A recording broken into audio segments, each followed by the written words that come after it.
Hvilke historiske begivenheder har været afgørende for det 20. århundrede? Det har 1. og 2. verdenskrig. Det satte kun sin spor fysisk med alle de døde og alle de kæmpe skader, der var.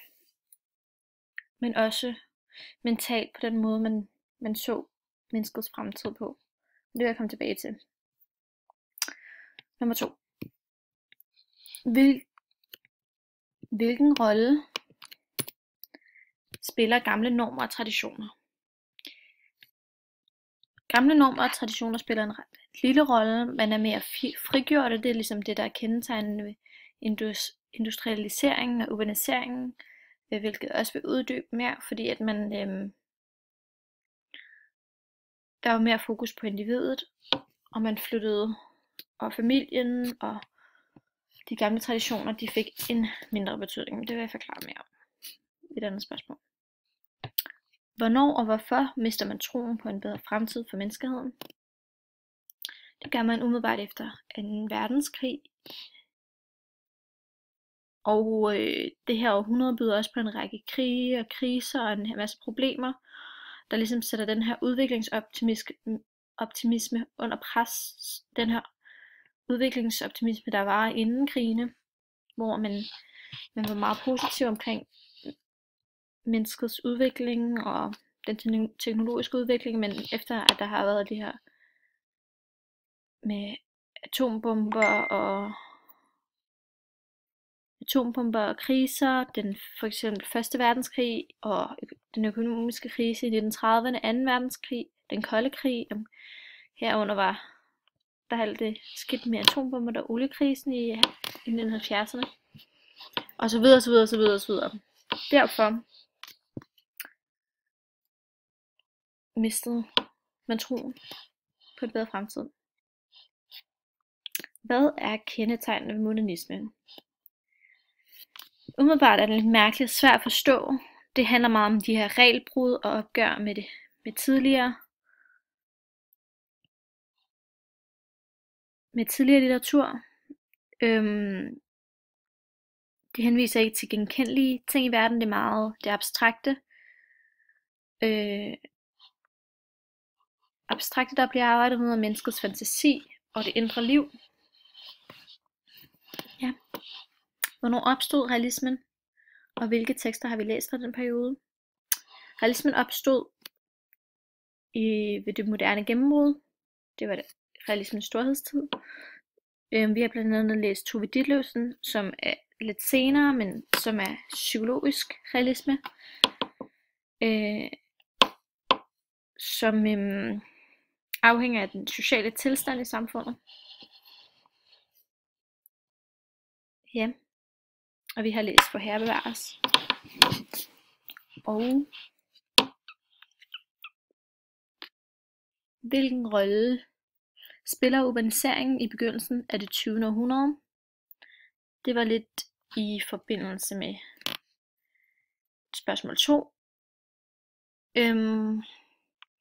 Og det er det enkelte menneskes liv løsrives fra traditionelle sammenhæng, og mange unge flytter typisk fra deres fødeby til en større by for at få arbejde, og de får en uddannelse eller et arbejde, som deres forældre ikke har, hvor at man tidligere bare gik i sine forældres fodspor, og derfor får familien og landsbyens fællesskab en meget mindre betydning. Hvorfor oplever mennesket det moderne samfund med ambivalens, altså både positivt og negativt? Og det er fordi, der både er den her positive oplevelse af frihed, og man bliver frigjort som menneske og individ, men der på den anden side også er en negativ oplevelse af en mangel på livet, og alle de her ubesvarede, altså der er en masse ting, der ikke bare siger, du står over for en masse valg, hvor før var hele dit liv bare allerede lagt for dig, og alle de spørgsmål, du havde i livet, det var allerede besvaret, fordi det var, din skæbne var afgjort på en eller anden måde. Og man kan ligesom føle sig fremmed i verden. Og den her dobbelte oplevelse af frihed og fremmedhed er det, man kalder modernitetserfaring, som jeg også skal snakke om et par spørgsmål. Hvordan er den moderne litteraturs forhold til tidligere genre? Ja, altså den moderne litteratur forsøger at bearbejde den her modernitetserfaring. Og det vil jeg bruge i de andre spørgsmål. Men den lægger i hvert fald afstand til den gamle litteratur og til de forestillinger, der er om genre og de måder at udtrykke sig på, altså de traditionelle måder at gøre tingene på. Og de følger ligesom den her tankegang af, at når samfundet ændrer sig, så skal litteraturen også følge med. Så det handler meget om at forny, gøre tingene på nye måder. Hvad er avantgarde? Og det er lidt i forbindelse med det her, fordi at avantgarde, det betyder fortroppen, og det er ligesom betegnet som noget nyskabende og normbrydende, og en sluse for nye tænkemåder og litterære idéer. Hvilken metafor bliver der brugt om sproget i den realistiske litteratur, og hvorfor? Der bliver brugt den metafor om, at vi skal se igennem sproget, som om vi så igennem en vinduesrude til virkeligheden. Fordi at det skal være meget virkelighedsnært, og at den vil gerne ligne virkeligheden. Hvad er ligheden mellem realisme og modernismen? Og der er det lidt igen tilbage til det med modernitetserfaring, fordi at begge retninger repræsenterer to måder at afspejle og bearbejde den her modernitetserfaring på. Og de gør det bare på to meget forskellige måder. Så det er det. Og tanken er også, at det her med, at når samfundet ændrer sig, så må litteraturen følge med, og begge genrer prøver at være nye og skabe nye måder at udtrykke sig på. Og at hver nye forfattergenerationerne gør op med den forrige, og vil være en del af avantgarden. I hvert fald i modernismen. Hvilke 3 sproglige virkemidler benytter realistiske tekster? Den første, det var her vi er. Den første er det med at billedsproget, den første det er at personer og steder, det skal være noget man kan genkende, og det skal være hverdagsagtigt.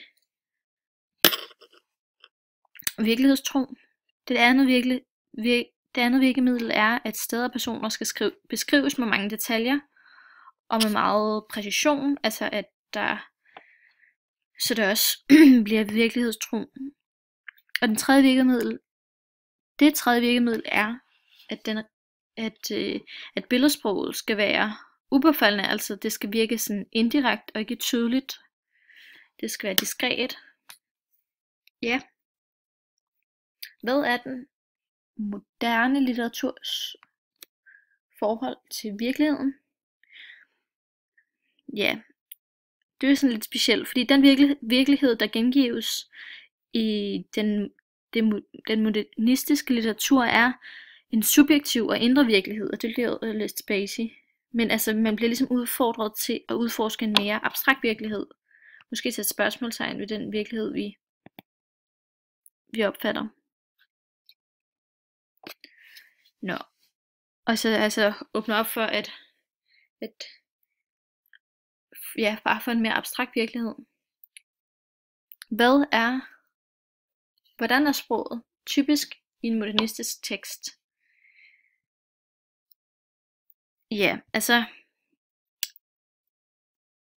man kan sige, det er lidt et sprogligt eksperiment, fordi at som nogle af kendetegnene også var, at det ikke, altså kan det være lidt mærkeligt og fremmedartet, og det kan være ret svært, og nogle gange, altså det kan være lidt svært at forklare og referere til de her tekster, fordi de kan være lidt anderledes.